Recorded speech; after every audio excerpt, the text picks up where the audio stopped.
Greater Ukraine. A united Ukraine refers to an irredentist concept of the territory claimed by some Ukrainian nationalist groups outside the Republic of Ukraine, which are considered part of national homeland by Ukrainians, based on the present-day historical presence of Ukrainian populations in those areas. History. Rise of nationalism. The Ten Commandments of the Ukrainian People's Party were developed by Ukrainian nationalist, the leader of UPP Mykola Miknovsky in 1904.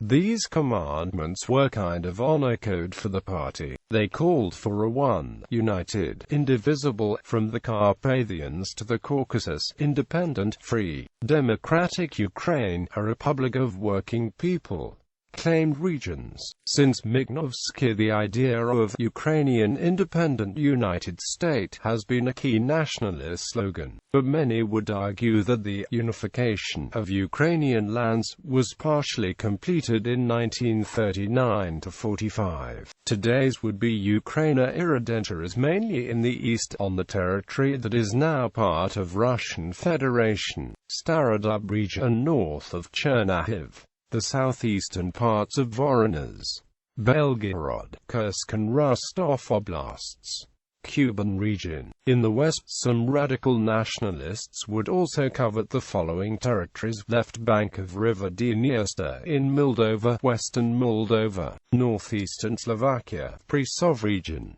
southeastern Poland, Zakozonia, southwestern Belarus, Brest region, northern Romania, southern Bukovina and the area around Maramuresh. The possibility of Ukraine making serious territorial pretensions against its neighbors can be discounted. Nevertheless, more radical Ukrainian nationalists may well attempt to take advantage of Russian difficulties in troubled regions such as the North Caucasus, and perhaps even further afield, particularly if any serious conflict should develop between Russia and Ukraine. Cuban Ukrainians first settled the Kuban in 1792, and until the mid-20th century the majority of the population there identified themselves as Little Russians or Ukrainians. Due to adverse Russian and Soviet national policies, including the Holodomor, most of the population adopted a Russian self-identification, and the percentage of those who identified themselves as Ukrainians dropped from an official 55% to 0.9%.